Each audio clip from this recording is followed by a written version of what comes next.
તમારી તબિયત બહુ સારી કેમ કે બેન તમારો સલામતીનો પ્રશ્ન છે એ માટે તમે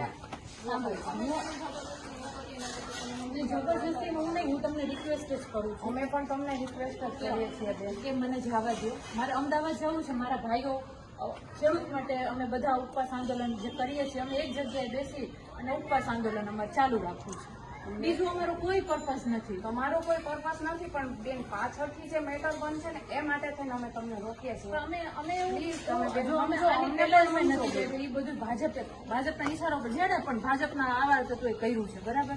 અમે તમને દોષ નથી આપતા. અમે એમ કહીએ છીએ કે ભાઈ અમને અત્યારે તમે અહીંયા શાંતિથી અમારે વાત કરો છો, અમે તમને રિસ્પેક્ટ આપીએ છીએ, ના નથી કહેતા, પણ અમને જવા દો, જેથી કરીને અમે ત્યાં સમૂહમાં બેસી અને અમારા ખેડૂતની માંગણી અમે પૂરી કરી શકીએ.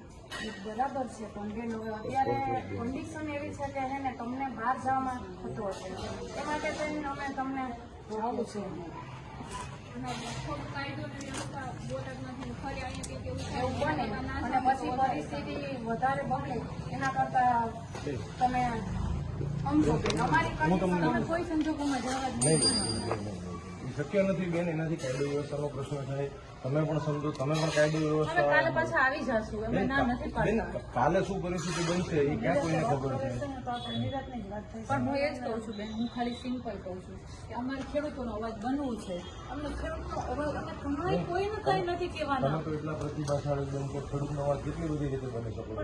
તો અમે ગાંધીજીને માર્ગે અપનાવ્યો કે અમે ઉપવાસ ત્યાં જાઓ ને કરીએ. એટલે કાયદો વ્યવસ્થા બગડે બેન, ત્યાં કાયદો વ્યવસ્થા બગડે. અને ત્યાં કરતા બેન તમે રસ્તામાં જતા હોય, પાછા અહીંયા કોઈક બીજી જગ્યાએ ઉભા રહ્યો, બીજા 20-25 માણસો ભેગા થાય, એ બધા માણસો ભેગા થઈને કંઈક કાકરી ચાલો કરે, કાં તો કંઈક ન કરે, બરોબર, કાંઈક બગડે.